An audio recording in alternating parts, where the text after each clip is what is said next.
4 de noviembre de 1922. Valle de los Reyes, Egipto.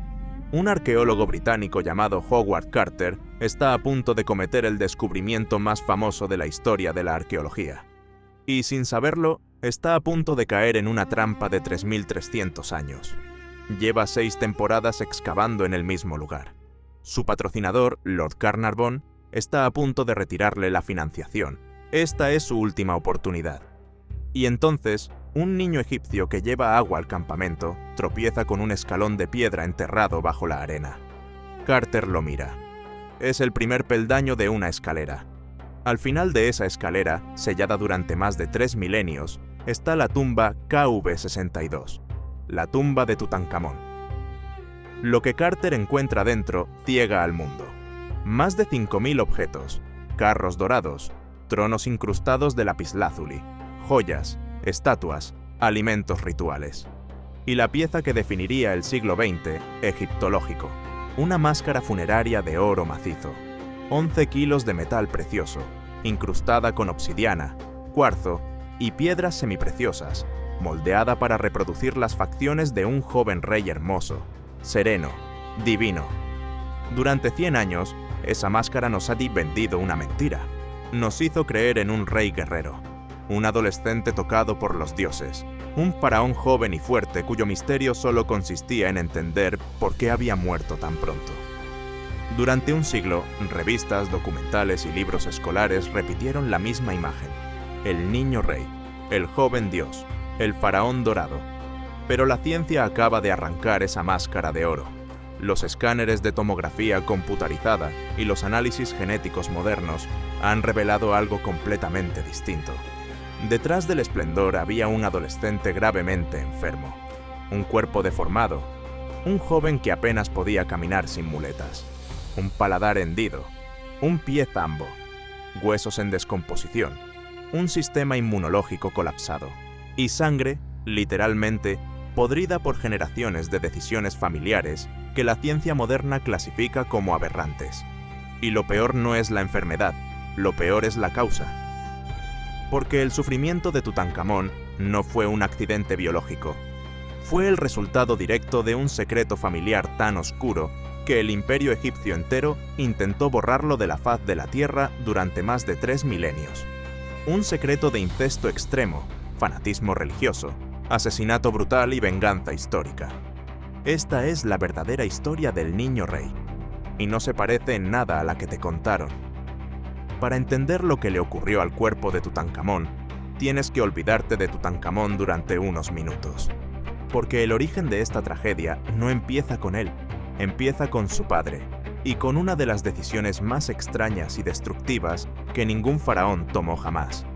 Viaja unas décadas atrás, año 1353 a.C., aproximadamente. Un joven príncipe sube al trono de Egipto. Se llama Amenhotep IV, hijo del poderoso Amenhotep III, heredero de un imperio en su apogeo absoluto, uno de los estados más ricos y estables del mundo antiguo. Todo parece indicar que su reinado seguirá el molde de sus antepasados. Templos, guerras, tributos, dioses. Estás completamente equivocado. A los pocos años de reinar, Amenhotep IV hace algo que ningún faraón había hecho antes, algo que roza la locura política. Anuncia que los dioses tradicionales de Egipto son falsos, que Amón, el rey de los dioses, no existe, que Ra, Osiris, Isis, Horus, Hathor, todos los rostros del panteón que Egipto ha venerado durante 2000 años, son mentiras. Solo hay un dios verdadero, y ese dios es el disco solar, Atón. Cierra los templos, confisca los ingresos del clero, despide a los sacerdotes de Amón, que eran, literalmente, la segunda fuerza política más poderosa del país. Cambia su propio nombre. Ya no se llama Amenhotep, que significa Amón está satisfecho. Se llama Akenatón, que significa el que es útil a Atón. Y entonces, toma la decisión más radical de todas. Abandona las capitales históricas de Egipto. Se niega a gobernar desde Memphis o desde Tebas. Ordena construir una ciudad completamente nueva, en medio del desierto, en un lugar donde nadie había vivido nunca. La llama Ajetatón, el horizonte de Atón. Hoy la conocemos como Amarna. Imagina a toda la corte egipcia siendo obligada a mudarse. Funcionarios, escribas, militares, servidumbre. Miles de personas arrancadas de sus ciudades y trasladadas a un experimento teológico en la arena. Amarna es una ciudad diseñada por un fanático. Sus templos no tienen techo, porque el único dios es el sol, y el sol no puede adorarse en la oscuridad. Sus imágenes oficiales son grotescamente distintas. Akenatón aparece en sus propios relieves con caderas anchas, vientre hinchado, cráneo alargado, dedos excesivamente finos. Los egiptólogos debatieron durante décadas si esa iconografía era simbólica o literal, si Akenatón realmente tenía ese aspecto o si estaba representándose como una figura andrógina, más cercana a lo divino que a lo humano. La genética moderna nos dará la respuesta, y la respuesta es peor de lo que nadie sospechaba, porque Akenatón estaba convencido de algo que iba más allá de su revolución religiosa. Estaba convencido de que su linaje, como reencarnación de Atón en la Tierra, no podía mezclarse con humanos comunes. Los dioses, en los mitos egipcios, se casaban entre hermanos, Osiris con Isis, Geb con Nut. Si Akenatón era dios, sus herederos tenían que engendrarse a la manera de los dioses. Akenatón estaba casado oficialmente con una de las mujeres más famosas de la historia antigua, Nefertiti. El busto de Nefertiti, descubierto también en Amarna, sigue siendo hoy uno de los iconos estéticos de la humanidad. Nefertiti tuvo 6 hijas con Akenatón, ningún hijo varón, y Akenatón necesitaba un heredero masculino. La solución que eligió es el origen biológico de la tragedia que estás a punto de entender. Akenatón no buscó una segunda esposa noble, no recurrió a un concubinato con una extranjera. Hizo algo peor. Engendró a su heredero con su propia hermana biológica. Una mujer cuyo nombre la historia ha borrado casi por completo, y a la que hoy solo conocemos, gracias a los análisis de ADN, como la dama joven de la tumba KV35. De esa unión entre 2 hermanos de sangre completa, nació Tutankamón. Mientras esto ocurre, en los márgenes de la corte de Amarna hay 2 hombres observando. 2 figuras que van a jugar un papel decisivo en el destino del niño rey. El primero es Ay, un cortesano astuto, probablemente emparentado con la familia real, que ha sobrevivido a la purga religiosa, manteniendo una fidelidad impecable a Akenatón por fuera y calculando cada movimiento por dentro. El segundo es Horemheb, un general del ejército. Frío, disciplinado, leal al Egipto tradicional. Horemheb desprecia la revolución atoniana, desprecia a Amarna, desprecia lo que Akenatón le ha hecho al país. Y está esperando. Los 2 están esperando. Tutankamón nace, probablemente, alrededor del año 1341 a.C.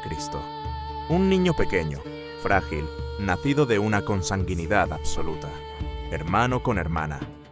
En genética moderna, esto es un desastre anunciado. Los genes recesivos, que en poblaciones normales permanecen ocultos, aquí se expresan todos a la vez.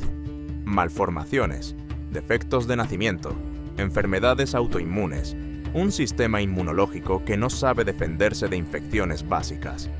Durante 3300 años, el cuerpo de Tutankamón guardó ese secreto.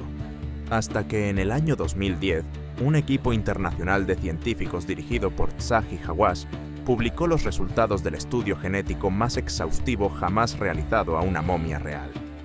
El mundo enmudeció.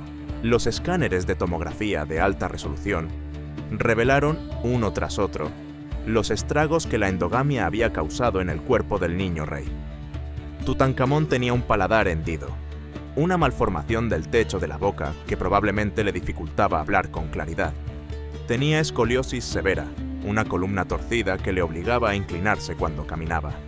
Tenía caderas anchas y un pecho estrecho, rasgos que no eran estilización artística, sino realidad anatómica.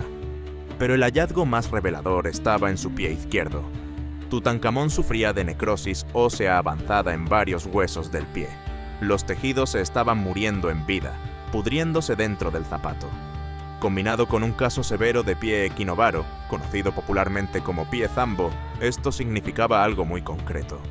Tutankamón no podía caminar normalmente.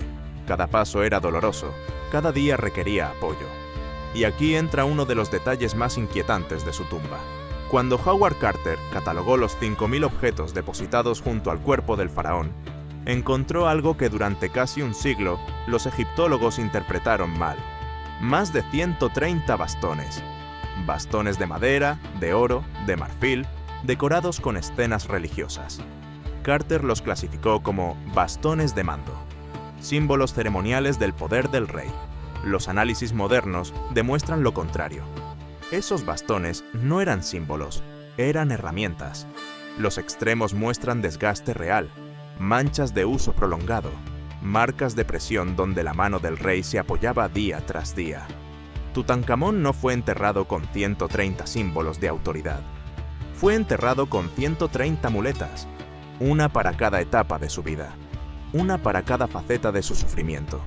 Y por si todo esto fuera poco, las pruebas genéticas detectaron rastros de ADN del parásito Plasmodium falciparum en múltiples tejidos del cuerpo momificado. Malaria, no una infección reciente, múltiples episodios a lo largo de su corta vida. La forma más letal de malaria conocida. El niño rey que las revistas de los años 20 presentaron como un joven dios guerrero era en realidad un adolescente que caminaba con dificultad, que sufría de fiebres recurrentes, que probablemente tenía dolor crónico en cada articulación de su cuerpo y cuyo sistema inmunológico estaba tan dañado que cualquier infección podía matarlo. Pero incluso este retrato, tan distinto del mito, no es la parte más oscura de la historia, porque cuando los científicos analizaron el ADN de las momias encontradas en la tumba cercana KV-35, identificaron a la madre biológica de Tutankamón, la hermana de Akenatón, la mujer sin nombre, la dama joven. Y lo que los escáneres mostraron sobre su cuerpo hizo que la sala de análisis se quedara en silencio. Tenía entre 25 y 35 años cuando murió. Era joven, pero no murió de enfermedad. Su rostro estaba destrozado. Un impacto penetrante y contundente, aplicado en vida, había arrancado una parte significativa de su mandíbula inferior y del maxilar. Los patólogos forenses que examinaron las imágenes describieron una herida compatible con un hachazo, un golpe de maza o un arma de filo pesado asestada con fuerza brutal. La madre de Tutankamón fue asesinada, violentamente. Y aquí hay que detenerse un momento, porque los egiptólogos llevan más de una década debatiendo qué ocurrió exactamente en Amarna durante los últimos años de Akenatón. La capital herética se desintegra, hay purgas, hay muertes sospechosas. Nefertiti, la gran reina, desaparece de los registros sin explicación. Hijas reales mueren una tras otra. Y esta mujer, la hermana de Akenatón, la madre del heredero, muere de la manera más brutal posible. No sabemos exactamente quién la mató, pero el mensaje que su cuerpo destrozado transmite a través del tiempo es inequívoco. El caos religioso de Amarna no fue una revolución pacífica. Fue una tragedia que se cobró vidas con violencia extrema. Y Tutankamón, un niño pequeño, creció rodeado de esos cuerpos. A los 9 años, más o menos, se convierte en faraón. Akenatón ha muerto. El heredero que queda es este niño enfermo, incapaz de caminar sin apoyo, cuyo nombre original era Tutankatón, el que es vivo de Atón. Los verdaderos gobernantes del país son los adultos que lo rodean. Ay, el cortesano. Y en segundo plano, Horemheb, el general. El niño rey toma decisiones que no toma él. Alguien, probablemente Ay, le hace cambiar su nombre. Deja de ser Tutankatón, pasa a ser Tutankamón, la imagen viva de Amón, el dios que su propio padre había intentado erradicar. Se restauran los templos, se reabren los cultos tradicionales, se abandona Amarna progresivamente. Egipto vuelve atrás, vuelve al panteón antiguo, vuelve a la normalidad que Akenatón había destruido. Tutankamón es el rostro visible de esa restauración, pero su cuerpo no aguanta. Alrededor del año 1323 a.C., el joven faraón sufre una fractura grave en la pierna izquierda, posiblemente por una caída desde un carro, posiblemente por un accidente doméstico. La fractura es abierta. Con su sistema inmunológico ya colapsado y la malaria activa en su sangre, la infección se extiende. El cuerpo no puede defenderse. En cuestión de días, el faraón muere. Tiene 19 años, no deja herederos, y ahora llega el pánico, porque cuando un faraón moría sin heredero directo, se esperaba que el funeral durara 70 días completos. 70 días de momificación, de rituales, de preparación ceremonial. Tutankamón no recibió nada parecido a eso. La tumba donde lo enterraron es diminuta para un faraón, mucho más pequeña que las tumbas de sus antecesores, tan pequeña que algunos egiptólogos creen que ni siquiera estaba destinada a él, sino a un funcionario menor, y que fue adaptada a toda prisa en cuestión de semanas. Y aquí llega el descubrimiento que ha obligado a reescribir los manuales. Durante casi un siglo, todos asumieron que los tesoros de Tutankamón eran suyos, que la máscara de oro había sido hecha para él, que los sarcófagos, los tronos, los carros, habían sido elaborados específicamente para su funeral. Los análisis metalúrgicos modernos demuestran que hasta el 80% de los objetos encontrados en KV-62 fueron reciclados, robados de los tesoros funerarios de otros miembros de la familia real y adaptados apresuradamente al nombre de Tutankamón, incluyendo la máscara. Las pruebas son contundentes. La icónica máscara de oro muestra señales claras de haber sido modificada. El rostro y la parte superior están hechos de una aleación de oro. La parte inferior, que incluye el nombre del rey, está hecha de una aleación distinta y fue soldada posteriormente. Bajo el cartucho que hoy dice Tutankamón, los análisis con rayos X han detectado los restos de un nombre anterior. Un nombre femenino, perteneciente a una reina que reinó brevemente justo antes del niño rey. Posiblemente Neferneferuatón. Posiblemente, según varios egiptólogos, la mismísima Nefertiti en una fase posterior de su vida. La máscara que el mundo veneró durante 100 años como el rostro de Tutankamón fue, originalmente, la máscara de otra persona. ¿Quién organizó este funeral improvisado, este saqueo ceremonial de tesoros ajenos? Ay, el cortesano, el hombre que había esperado toda su vida. A la muerte de Tutankamón, Ay se casa, probablemente de manera forzada, con la joven viuda del faraón, Angesenamón, y usurpa el trono. Se convierte en faraón él mismo, reina 4 años, muere, y entonces por fin llega el hombre que había esperado desde Amarna. Horemheb, el general, toma el poder, y toma una decisión que va a definir cómo el mundo recuerda, o intenta no recordar, a toda esta familia. Horemheb inicia la damnatio memoriae más sistemática de la historia egipcia, la condena de la memoria. Ordena destruir la ciudad de Amarna. Las piedras talladas con relieves de Akenatón y su familia son arrancadas de los muros y usadas como relleno en los cimientos de templos tradicionales en otras ciudades. Literalmente, los convierte en escombros. Los nombres de Akenatón, Tutankamón y Ay son picados de cada monumento donde aparecen. Cada cartucho, cada inscripción, cada mención oficial es destruida con cinceles.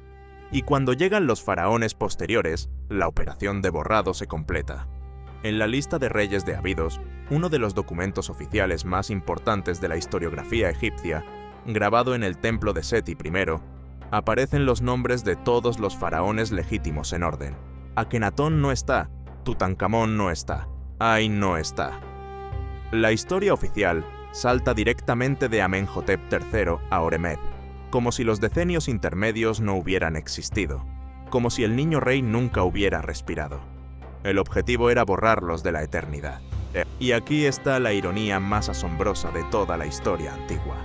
Los ladrones de tumbas, que durante los siglos siguientes saquearon sistemáticamente el Valle de los Reyes, trabajaban con información. Consultaban las listas oficiales. Sabían qué faraones habían existido, dónde habían sido enterrados, qué tesoros les acompañaban. Nunca buscaron a Tutankamón, porque Tutankamón no estaba en las listas. Oficialmente, no existía. Los enemigos que quisieron borrarlo del tiempo, lo protegieron sin querer. La campaña para condenarlo al olvido fue, exactamente, lo que lo hizo inmortal.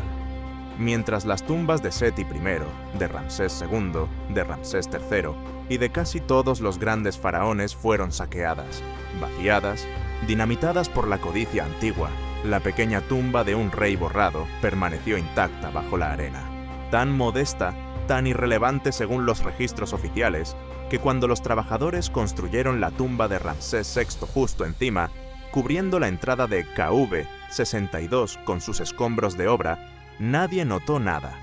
Nadie recordaba que allí, a unos pocos metros de profundidad, estaba enterrado el último descendiente directo de la dinastía herética. Tuvo que pasar 3.300 años para que un niño egipcio tropezara con un escalón bajo la arena en noviembre de 1922. Y sin embargo, la historia no ha terminado, porque quedan piezas enormes. La madre biológica de Tutankamón tiene ADN y escáner, pero no tiene nombre confirmado. ¿Era una hermana específica de Akenatón? ¿Cuál de ellas? Nefertiti, la gran reina, cuya tumba nunca ha sido encontrada, sigue siendo uno de los misterios más buscados del mundo. Hay teorías que sitúan cámaras ocultas detrás de las paredes de la propia tumba de Tutankamón, radares de penetración terrestre aplicados a KV-62 en los últimos años han producido resultados contradictorios, con algunos equipos reportando anomalías consistentes con espacios vacíos y otros descartándolos. La investigación no se detiene. Equipos liderados por egiptólogos como Sack y Hawass están aplicando tecnología de escáneres de muones, radares avanzados y análisis genéticos a un nivel que era ciencia ficción hace una década. Hay expectativas globales de que en los próximos años, posiblemente hacia 2026, puedan abrirse corredores recientemente detectados en la Gran Pirámide, y de que finalmente se localice la tumba perdida de Nefertiti. Si eso ocurre, las piezas que faltan para completar el retrato familiar de la dinastía herética empezarán a encajar. Sabremos, por fin, quién mató a la dama joven. Sabremos qué le pasó realmente a Nefertiti en sus últimos años. Sabremos si la máscara que el mundo entero reconoce como el rostro de Tutankamón pertenece, en realidad, a su madrastra. Y sabremos si Tutankamón tenía hijos. Porque dentro de la tumba KV-62, junto al cuerpo del niño rey, Howard Carter encontró dos pequeños ataúdes. Dentro había dos fetos momificados, dos hijas, nunca nacidas. Los análisis genéticos han confirmado que eran hijas biológicas del faraón, hijas de Tutankamón con su esposa, que también era su media hermana. La consanguinidad continuaba. Ninguna de las dos sobrevivió al embarazo, y con ellas, la línea directa de Akenatón se extinguió para siempre. La dinastía 18 intentó desafiar las leyes de la naturaleza. Intentó convertirse en dioses, engendrándose entre hermanos. Intentó borrar a los viejos dioses y reemplazarlos por uno solo. Intentó construir una ciudad nueva en medio de la nada. Intentó reescribir 1000 años de tradición religiosa en una sola generación. La biología los destruyó desde adentro. La política los borró desde afuera. Y durante 3300 años, el silencio cubrió sus nombres, pero la ciencia de hoy les ha devuelto su humanidad. Con todas sus oscuras y trágicas imperfecciones, un padre fanático, una madre asesinada, un niño rey enfermo y solo, una máscara robada, un funeral hecho con desesperación, una tumba escondida por un accidente de la historia. El niño dorado nunca existió. Existió un adolescente frágil que apenas podía caminar, gobernado por adultos que calculaban su muerte, enterrado a toda prisa con los tesoros de otros y condenado al olvido por generales que lo despreciaban. Y aún así, 3300 años después, su rostro es el más reconocible del mundo antiguo. Si te ha gustado esta historia, suscríbete, ayuda al canal a crecer. Gracias.